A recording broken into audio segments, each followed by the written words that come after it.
ನಮಸ್ಕಾರ ಸ್ನೇಹಿತರೆ. ಇಂದು ಮಂಗಳವಾರ, ಆಷಾಢ ಮಾಸದ ಅತ್ಯಂತ ಪವಿತ್ರವಾದ ಮಹಾಷ್ಟಮಿ ಅಂದರೆ ದುರ್ಗಾಷ್ಟಮಿ.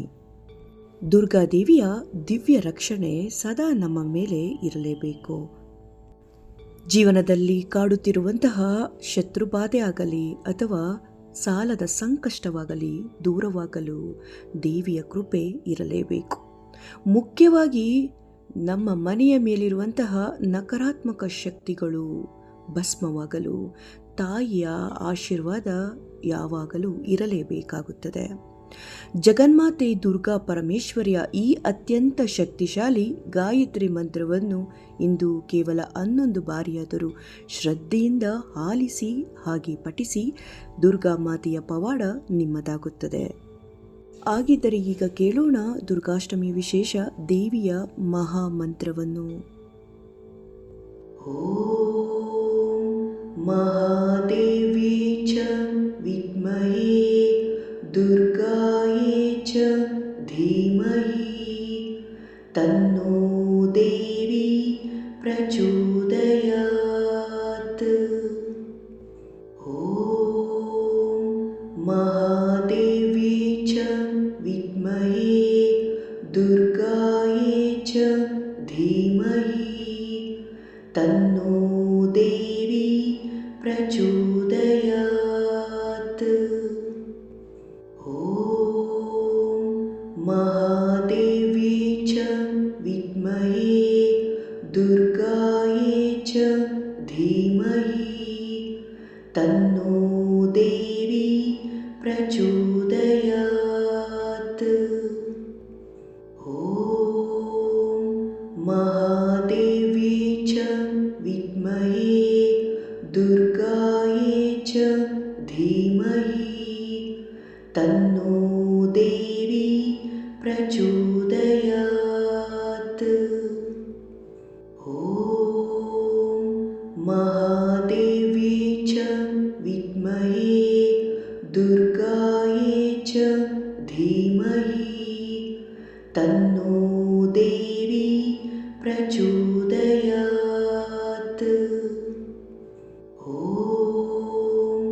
महादेवी च विद्महे दुर्गायै च धीमहि तन्नो देवी प्रचोदयात्.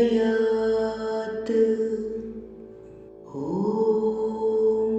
महादेवी च विद्महे दुर्गायै च धीमहि तन्नो देवी प्रचोदयात्.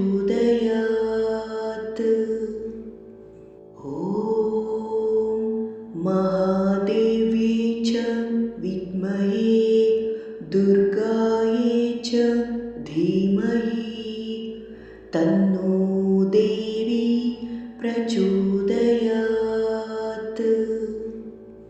ॐ महादेवी च विद्महे दुर्गायै च धीमहि तन्नो देवी प्रचोदयात्. ॐ महादेवी च विद्महे दुर्गायै च धीमहि तन्नो देवी प्रचोदयात्. ॐ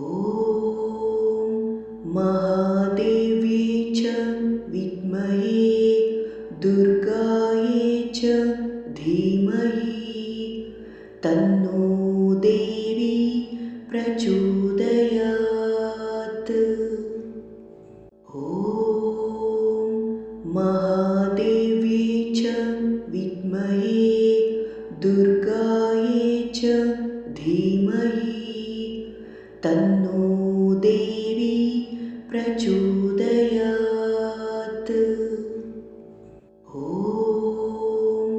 महादेवी च विद्महे दुर्गायै च धीमहि तन्नो देवी प्रचोदयात्. ॐ महादेव्यै च विद्महे दुर्गायै च धीमहि तन्नो देवी प्रचोदयात्। ॐ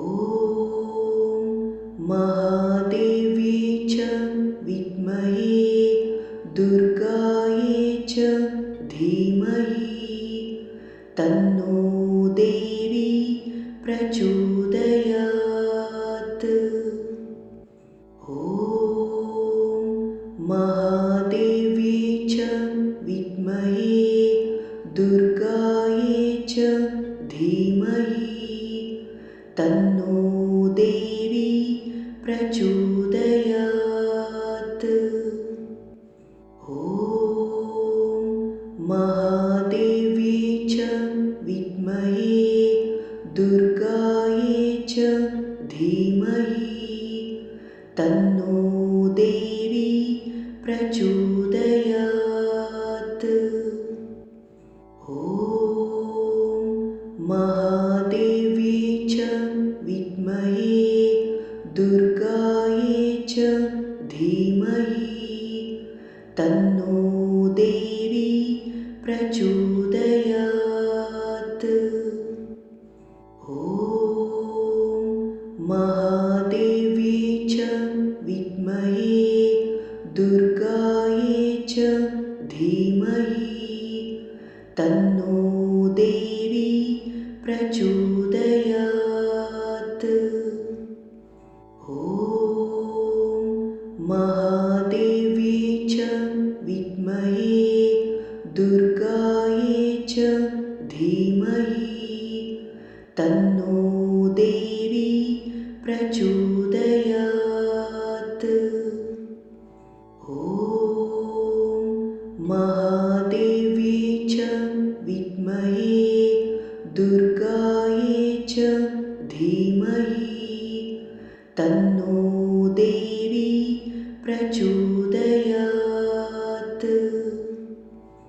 ಸ್ನೇಹಿತರೆ, ಜಗನ್ಮಾತೆ ಶ್ರೀ ದುರ್ಗಾ ಪರಮೇಶ್ವರಿಯ ದಿವ್ಯ ಆಶೀರ್ವಾದ ಮತ್ತು ರಕ್ಷಣಾ ಕವಚ ಸದಾ ನಿಮ್ಮ ಹಾಗೂ ನಿಮ್ಮ ಕುಟುಂಬದ ಮೇಲೆ ಇರಲಿ.